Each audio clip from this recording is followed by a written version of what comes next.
दोस्तों,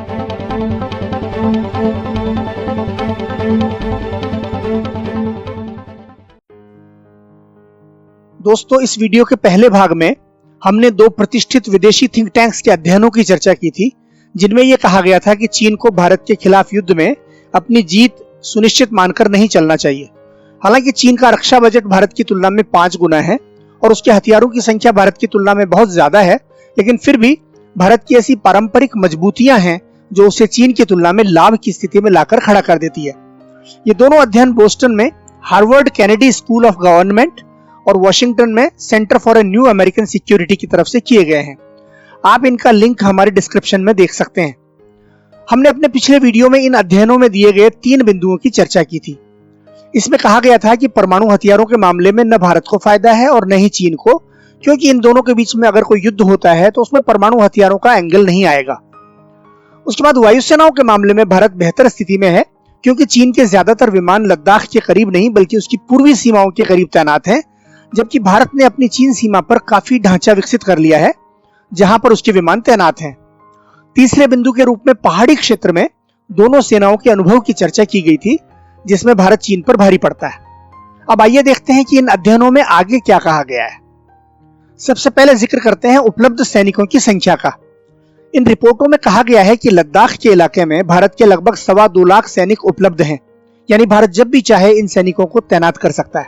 और दूसरी तरफ इस इलाके तक जितने चीनी सैनिक पहुंचाए जा सकते हैं उनकी संख्या 2 लाख से लेकर के 2,30,000 के बीच हो सकती है, यानी लगभग दोनों की संख्या बराबर हो सकती है। लेकिन इन अध्ययनों में यह भी कहा गया है कि चीन के सैनिकों की यह संख्या गुमराह करने वाली हो सकती है, क्योंकि ये सभी सैनिक सिर्फ लद्दाख के लिए ही सुरक्षित हों ऐसा नहीं है। इनमें से बहुत सारे सैनिक शिनजियांग और तिब्बत में असंतोष को दबाने के लिए तैनात हैं और उनका एक बड़ा हिस्सा रूस के साथ लगी सीमा की सुरक्षा में जुटा है। उन सबको बड़े पैमाने पर भारत के साथ लगी सीमा पर पहुंचाना चीन के लिए बड़ी चुनौती सिद्ध होने वाला है। इसकी वजह यह है कि अगर भारतीय वायुसेना ने हाई स्पीड रेल लाइनों, पुलों, सड़कों और तिब्बत के पठार पर बमबारी करके रास्ते बंद कर दिए तो फिर ये सैनिक सीमा तक नहीं पहुंच पाएंगे। भारत के सामने ये चुनौती नहीं है, क्योंकि उसकी सेनाएं पहले ही इस इलाके में मौजूद हैं। आज की चर्चा का दूसरा बिंदु मिसाइलों के बारे में है। बेल्फर रिपोर्ट के विपरीत centre for a new American security की रिपोर्ट में कहा गया है कि लद्दाख की ऊंची पहाड़ियों और गहरी घाटियों में सेनाओं को सीमा पर पहुंचाने के मामले में भारत के सामने भी चुनौती पेश आ सकती है। कहने का मतलब ये कि अगर चीन हमारी सेना की आवाजाही के रास्तों पर हमला करता है तो उनको जल्दी से दोबारा खड़ा करना आसान नहीं होगा और इस वजह से मोर्चे पर सैनिकों को पहुंचाने में रुकावट आएगी। चीन के ये हमले तिब्बती पठार में तैनात मिसाइलों, तोपों और विमानों के जरिए किए जा सकते हैं।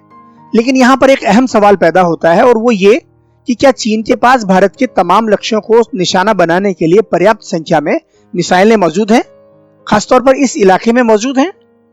बेल्फर के अध्ययन में कहा गया है कि भारत के एक हवाई अड्डे को एक दिन के लिए बंद करने के वास्ते चीन को 220 बैलिस्टिक मिसाइलों का इस्तेमाल करना पड़ेगा, लेकिन उसके पास इसके लिए सिर्फ 1000 से 1200 मिसाइलें उपलब्ध हैं जो बहुत जल्दी खत्म हो जाएंगी। इन मिसाइलों से ज्यादा भारत के 4 या 5 हवाई ठिकानों को ठप्प किया जा सकेगा, जबकि भारत ने इस इलाके में करीब 20 हवाई ठिकाने बनाए हुए हैं।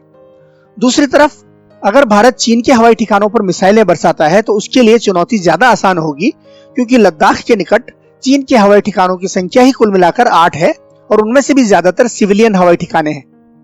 अगर भारत ने चीनी हवाई अड्डों को तबाह कर दिया तो फिर चीन के लिए न सिर्फ हवाई हमले करना मुश्किल हो जाएगा, बल्कि फौजों तथा साजो सामान को पहुंचाने की उसकी क्षमता पर भी असर पड़ेगा। जाहिर है इस मामले में भी भारत का पलड़ा भारी दिखाई देता है। अब बात करते हैं तीसरे बिंदु की, और वो है आधुनिक तकनीक। जिस एक क्षेत्र में चीन फायदे की स्थिति में है वो है आधुनिक टेक्नोलॉजी और नए हथियार। बड़ा रक्षा बजट होने की वजह से चीन ने इन पर भारी निवेश किया है। चीनी सरकारी मीडिया ने हाल ही में अपने लेखों में बार बार लिखा है कि पीपल्स लिबरेशन आर्मी ने लद्दाख इलाके में अपनी आधुनिकतम युद्धक प्रणालियां तैनात कर दी हैं। इनमें टाइप 15 हल्के टैंक और नई 155 मिलीमीटर की वाहन पर ले जाने वाली हावित्जर तोप शामिल है। इन दोनों को अभी पिछले साल ही चीन की सैनिक दिवस परेड में शामिल किया गया था। इन हथियारों को खास तौर पर पठारी इलाके में इस्तेमाल करने के लिए विकसित किया गया है और अक्साई चीन ऐसा ही पठारी इलाका है। बेल्फर रिपोर्ट में कहा गया है कि चीन ने हाल ही में इन हथियारों का इस्तेमाल करते हुए युद्धाभ्यास भी किए हैं। कहने का मतलब ये हुआ कि आधुनिक हथियारों और टेक्नोलॉजी के इस्तेमाल में चीन की स्थिति भारत से बेहतर है।